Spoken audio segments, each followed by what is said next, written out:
구독자 여러분 안녕하세요. 여행 전문 채널 빵이네TV입니다. 오늘은 이국적인 국내 여행지에 대해서 소개해 드리려고 하는데요. 한국에 이런 곳이 있었나 여행지 5곳을 추려서 소개해 드리겠습니다. 그럼 바로 소개해 드리겠습니다. 이국적인 멋진 여행지, 첫 번째는 옥천 수생식물학습원입니다. 수생식물학습원은 충청북도 옥천군 군북면 방아실길 255로 찾아가시면 되는데요. 성인 6,000원, 학생은 4,000원에 이용요금이 있습니다. 제가 얼마 전에 옥천 가볼만한 여행지에 대해서 소개해드렸는데 사실 이곳 수생식물학습원도 같이 다녀왔었는데요. 이국적인 여행지로 소개해드리려고 아껴뒀던 곳입니다. 참고로 옥천 가볼만한 곳에 대한 영상은 위쪽 느낌표를 클릭하면 보실 수 있습니다. 어쨌든 옥천 여행을 하면서 가장 기억에 남았던 곳이 바로 이곳 수생식물학습원이 아닐까 하는데요. 이곳은 실시간 예약제로 운영되고 있어서 반드시 사전 예약을 해야지만 들어가실 수 있습니다. 예약 사이트는 더보기 달아두도록 하겠으니까요. 참고해보시고 예약해서 다녀오시기 바랍니다. 보시다시피 수생식물학습원은 유럽 어딘가 온 것 같은 느낌인데요. 블로그에서 보던 사진보다 직접 보니까 훨씬 멋지더라고요. 이곳이 이국적이라고 느껴지는 건 이런 멋진 건물도 한몫하고 있고, 그리고 우리나라에서 세 번째로 큰 대청호가 바로 앞에 있는 것도 또 한 몫을 하고 있지 않을까 합니다. 수생식물학습원은 대청호를 바라보면서 차 한잔 할 수도 있는 멋진 공간도 있고요. 산책로를 따라서 산책을 하실 수도 있는데 전체적으로 둘러보는 데는 1시간 정도 소요된 듯 합니다. 사실 벽돌집은 빨간색만 생각했었는데 이렇게 회색빛 벽돌로 되어 있기도 하고요. 건물도 멋지게 생기다 보니까 계속 사진을 찍게 되더라고요. 이런 건물들은 서너 채 정도 있는데 말씀드린 카페로 되어 있기도 하고 실제로 사람이 살고 있기도 합니다.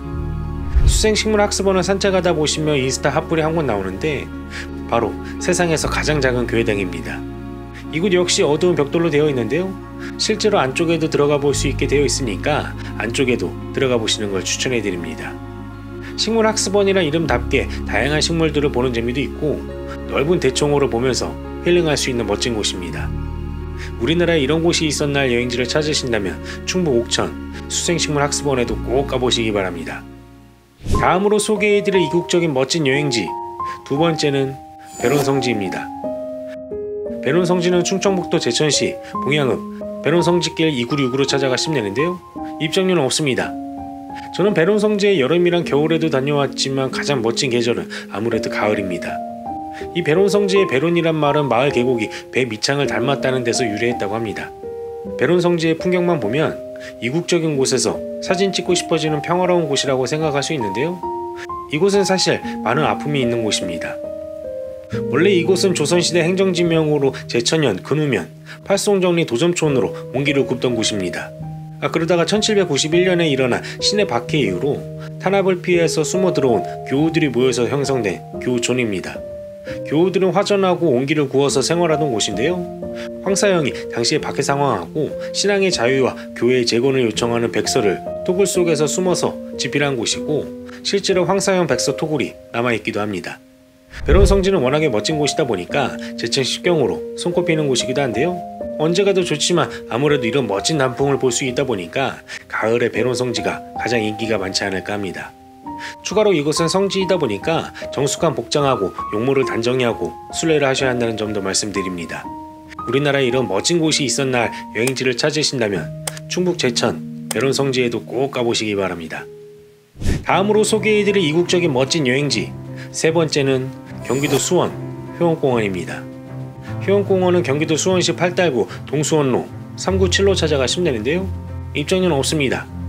참고로 효원공원이 다 좋은데 주차 공간이 그리 넉넉하지 않다는 점은 참고하셔서 방문하시기 바랍니다. 효원공원은 효를 상징하는 각종 기념물을 세워서 조성한 공원인데요. 효에 대한 마음을 일깨워줄 수 있는 여러가지 조형물하고 조각상을 관람할 수 있습니다. 수원 효원공원에 가시면 특이한 걸 볼 수 있는데 제주도에서나 볼 수 있을 것 같은 돌하르방이랑 해녀 조각상이 있는데요. 이게 웬일인가 했더니 수원시하고 제주시가 자매도시라고 하더라고요.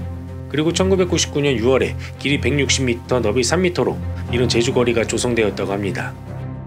공원만 이렇게 보면 별다른 이국적인 풍경은 없지만 효원공원 안에 조성된 월화원에 가시면 중국 전통 정원을 만나보실 수 있습니다. 월화원은 효원공원 안에 조성된 중국 전통 정원인데요. 효원공원은 상시로 개방되어 있지만 월화원은 오전 9시부터 오후 10시까지 개방되는 곳입니다. 아주 멋지게 잘 조성된 곳인데다가 무료로 이용할 수 있는 곳이라서 저는 아침 일찍 조용하게 둘러보고 싶어서 일찍 방문했습니다.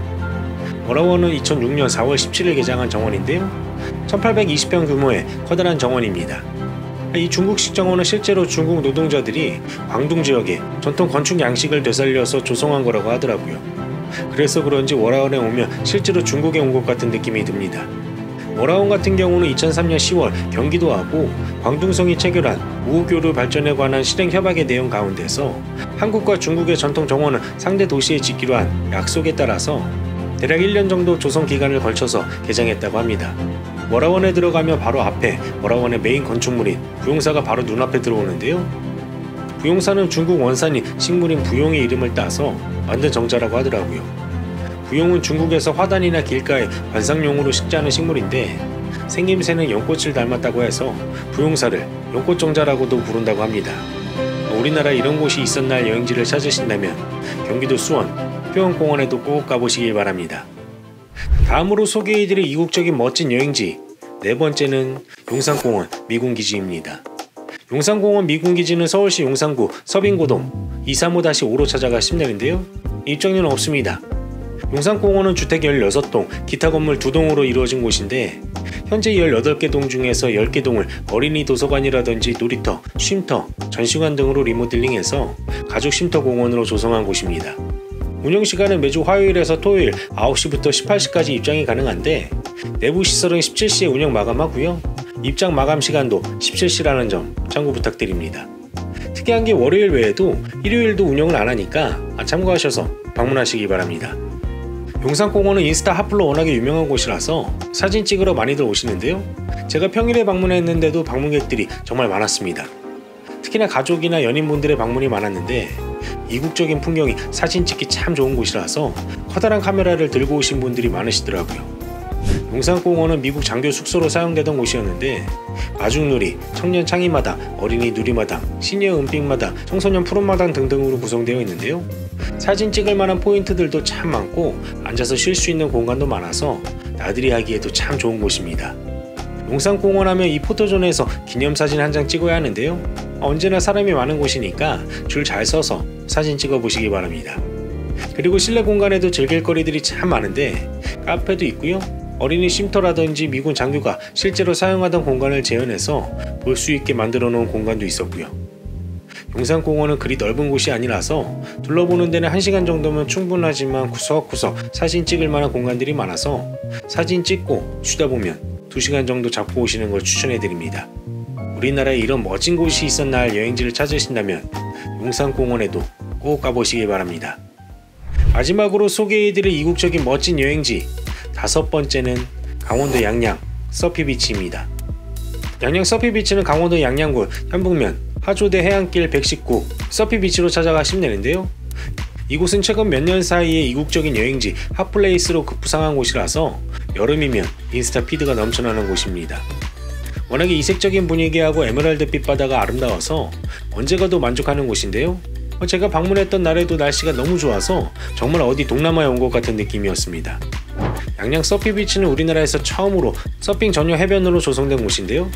서핑 강습이나 렌탈도 가능하고요. 라운지도 있어서 라운지에서 간단하게 맥주를 마시거나 음식을 먹을 수도 있습니다. 2020년 말에 문화체육관광부하고 한국관광공사가 차별화된 매력하고 방역관리가 잘 되어 있는 5곳을 한국관광별로 선정했는데 양양 서피비치가 5곳 중 하나로 선정되었습니다. 원래 이곳은 바람이 많이 불어서 서핑의 성지로 불리던 곳인데요. 이곳은 서핑 전용 해변이라서 해수욕은 불가능하고 바로 옆에 중강정 해수욕장이 있는데요. 이곳에서 해수욕이 가능합니다. 중강정 해수욕장에는 샤워장도 잘 갖춰져 있고 투브 대여도 가능하니까요. 서핑이 목적이라면 서피비치로, 해수욕이 목적이라면 서피비치에서 이쁜 사진을 찍고 중강정 해수욕장으로 이동하셔서 해수욕을 즐기시면 됩니다. 우리나라에 이런 멋진 곳이 있었날 여행지를 찾으신다면 양양 서피비치에도 꼭 가보시기 바랍니다. 이렇게 해서 이국적인 여행지 5곳에 대해서 소개해드렸는데 어떠셨나요? 내용이 괜찮았으면 좋아요와 구독하기 그리고 알람 설정까지 부탁드립니다. 빵이네가 구독자님들의 즐거운 여행을 응원합니다. 빵이네 여행은 계속됩니다. 감사합니다.